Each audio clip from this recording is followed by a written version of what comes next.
Le président de la FIFA révèle pour quel club il penchait entre Barcelone et l'Inter Milan en demi-finale de la Ligue des Champions.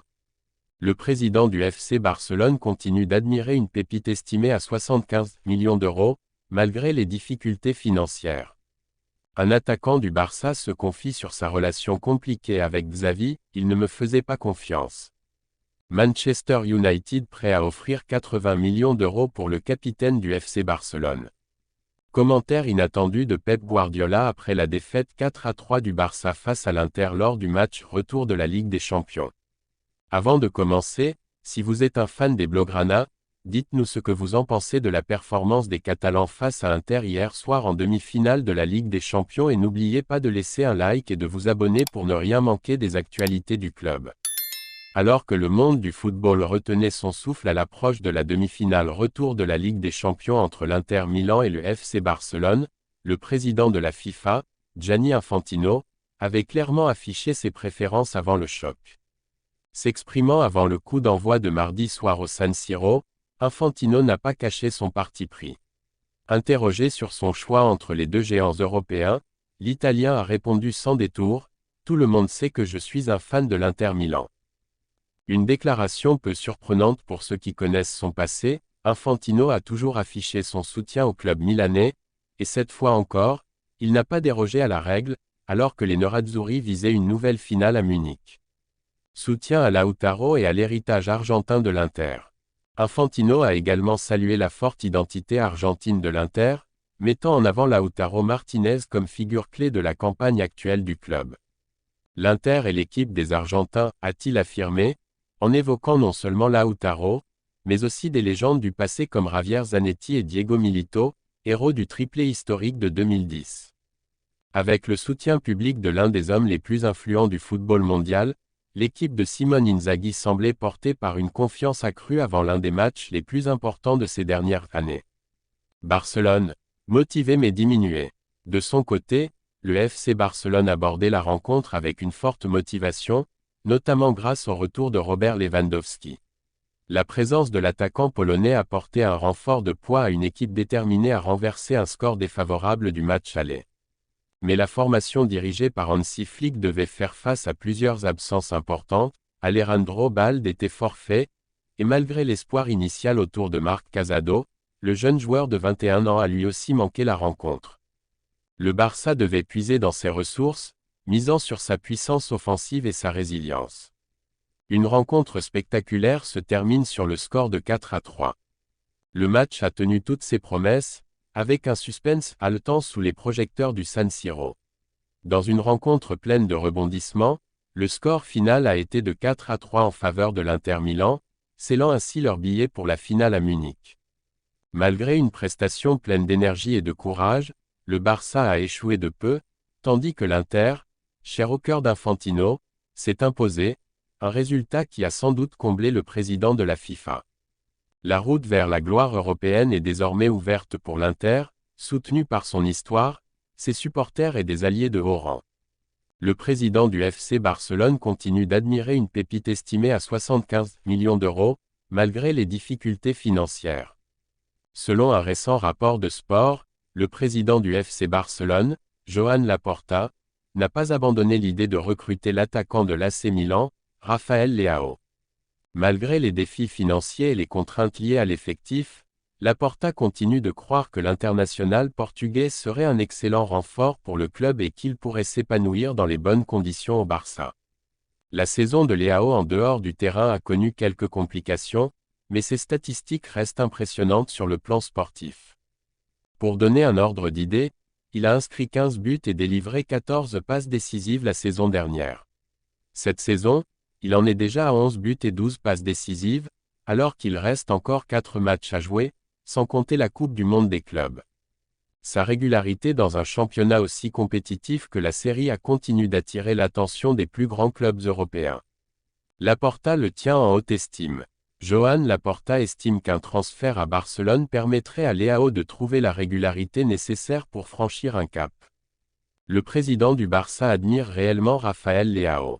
Il est convaincu que le style de jeu du club et son environnement favoriseraient l'éclosion du Portugais, notamment en lui permettant d'évoluer dans un système adapté à ses qualités. Mais un obstacle majeur, Rafinha. Le principal frein à cette opération pourrait venir de Rafinha. Le Brésilien s'est imposé sur l'aile gauche et ses performances rendent difficile toute tentative de le déloger du 11 de départ, ce qui pourrait compliquer l'intégration de Leao. Une cible de longue date.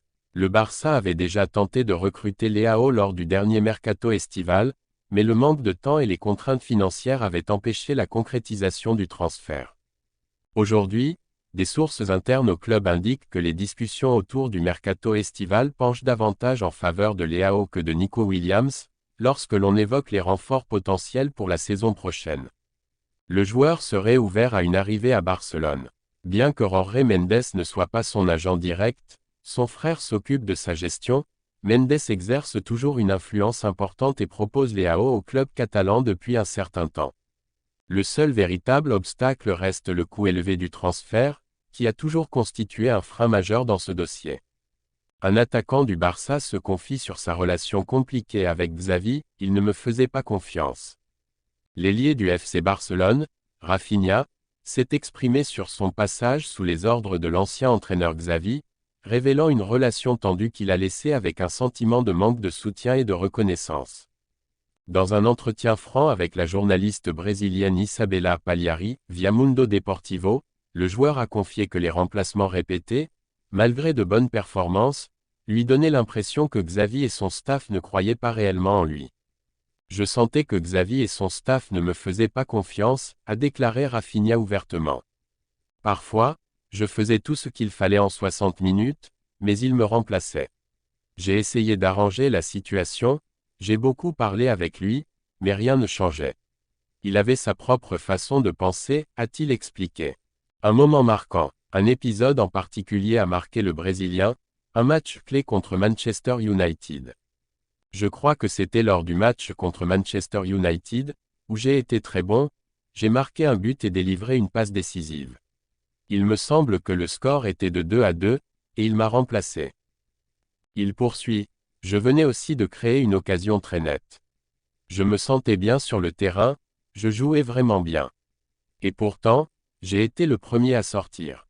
Quand j'ai vu ça, je n'y ai pas cru. La frustration explose sur le banc. Sa frustration visible n'est pas passée inaperçue. Les réactions de Rafinha après ses remplacements sont devenues un sujet de débat, les supporters et les médias s'interrogeant sur les choix du staff technique. Le Brésilien a même admis s'être blessé lors d'un de ses accès de colère, après avoir violemment frappé une glacière sur le bord du terrain. Ces gestes n'étaient pas liés à l'ego, mais à la frustration d'un joueur persuadé qu'il pouvait apporter plus à son équipe. Malheureusement, sous la direction de Xavi, il estime ne pas avoir eu suffisamment d'opportunités pour le prouver. Manchester United prêt à offrir 80 millions d'euros pour le capitaine du FC Barcelone. Manchester United se prépare à frapper fort lors du prochain mercato estival, avec une offre colossale de 80 millions d'euros pour le défenseur du FC Barcelone, Ronald Araujo, selon un rapport de Fichares. Le club anglais aurait identifié le défenseur central uruguayen comme la pierre angulaire de sa reconstruction défensive, et semble déterminé à le faire quitter le Camp Nou avec une proposition qui pourrait bousculer la hiérarchie du Barça. L'intérêt de Manchester United pour Araujo n'est pas nouveau, mais cette fois, l'engagement financier reflète une volonté beaucoup plus agressive et sérieuse. Après une saison marquée par une instabilité défensive, les Red Devils considèrent Araujo comme le leader idéal pour stabiliser leur arrière-garde. Fort dans les duels, dominant dans les airs et d'un engagement sans faille, Araujo correspond parfaitement au profil que recherche United pour une solution durable en défense centrale. Quelle est la position du FC Barcelone? Il faut rappeler que Barcelone avait déjà repoussé des approches pour Araujo lors du mercato hivernal. Cependant, les difficultés financières du club continuent d'alimenter les incertitudes quant à sa capacité à conserver ses joueurs clés. Face à la nécessité d'équilibrer ses comptes, une offre aussi importante que celle de Manchester United pourrait forcer la direction blaugrana à prendre une décision douloureuse. La vente d'un joueur aussi valorisé qu'Araujo permettrait au Barça d'alléger sa masse salariale et d'envisager des investissements dans d'autres secteurs de l'effectif. Et United n'est pas seul sur le dossier. Le Bayern Munich suit également de près la situation de l'Uruguayen, bien que son offre envisagée soit nettement inférieure. Cela pourrait laisser le club allemand derrière dans la course, surtout si Barcelone décide de privilégier l'aspect financier. Mais le choix final pourrait dépendre des préférences personnelles d'Araujo et du projet sportif qu'on lui proposera. Quel avenir pour Araujo? L'Uruguayen entre dans ses meilleures années, et son départ représenterait un coup dur pour le FC Barcelone. Toutefois, l'intérêt du club catalan pour Jonathan Tah pourrait indiquer une volonté de se préparer à un éventuel transfert. Araujo n'est pas seulement un pilier tactique de la défense barcelonaise, c'est aussi un leader vocal dont l'intensité donne le ton au reste de l'équipe. Hansi Flick serait un grand admirateur de ses qualités, et son départ obligerait le nouvel entraîneur à revoir sa stratégie défensive pour la saison à venir. Commentaire inattendu de Pep Guardiola après la défaite 4-3 du Barça face à l'Inter lors du match retour de la Ligue des Champions. Hier soir, le monde du football a assisté à un véritable spectacle au stade San Siro. Dans un match retour de demi-finale de Ligue des Champions palpitant, l'Inter Milan s'est imposé face au FC Barcelone sur le score de 4-3. Malgré la défaite, un nom a marqué les esprits, celui de Lamine Yamal. Et ce n'est pas n'importe qui l'a souligné, mais bien Pep Guardiola lui-même. À la fin du match, en zone mixte, Pep Guardiola a surpris tout le monde avec un commentaire inattendu, empreint d'émotion et de respect. Je tiens à féliciter Barcelone. Ils ont montré une vraie âme, une combativité admirable. Ils ont lutté jusqu'à la dernière seconde. Mais il y a un joueur que je ne peux pas ne pas mentionner, Lamine Yamal. Le coach de Manchester City n'a pas tari d'éloges envers le jeune ailier barcelonais, tout juste âgé de 16 ans. Ce gamin a été incroyable. Il a tenté, provoqué, frappé, 4 tirs dangereux, tous arrêtés de manière héroïque par sommet. S'il avait marqué ne serait-ce que 2 de ces occasions, on serait sûrement en train de parler de la qualification du Barça ce soir. Quand il avait le ballon, c'était autre chose.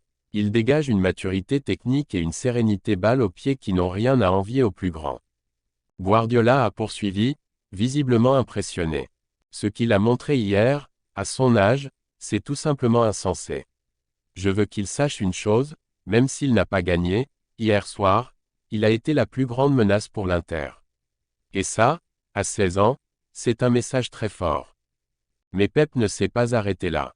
Il a aussi tenu à rendre hommage à tout le groupe catalan, dirigé par Hansi Flick. Ce Barça a du caractère.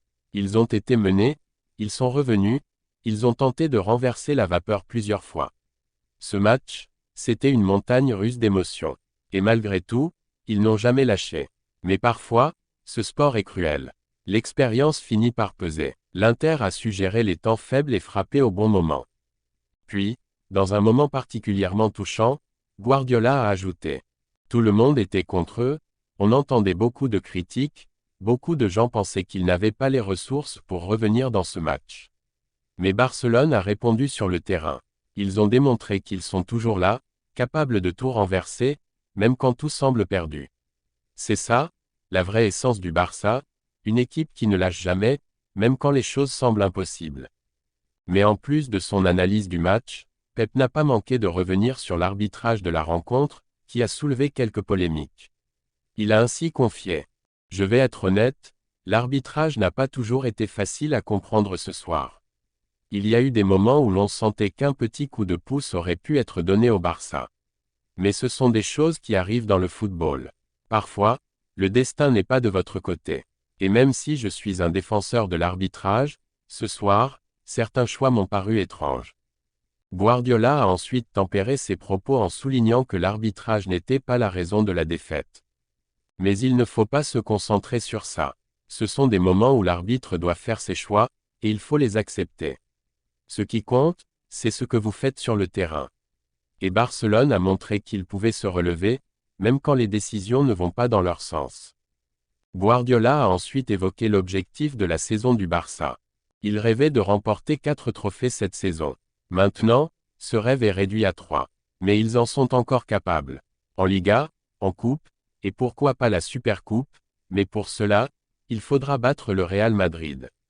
Et attention, Madrid veut prendre sa revanche, surtout en championnat. Ce sera intense.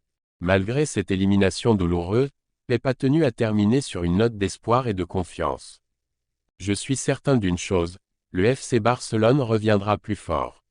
Cette équipe est jeune, talentueuse, et encore en construction. Mais elle apprend vite. Ce qu'ils ont montré hier prouve qu'ils sont sur la bonne voie. L'année prochaine, ils seront plus mûrs, plus solides, et prêts à conquérir l'Europe. Un message fort, inattendu, mais chargé de respect et d'émotion. Une déclaration qui a touché de nombreux supporters barcelonais, et qui montre encore une fois l'attachement profond de Pep Guardiola à son ancien club.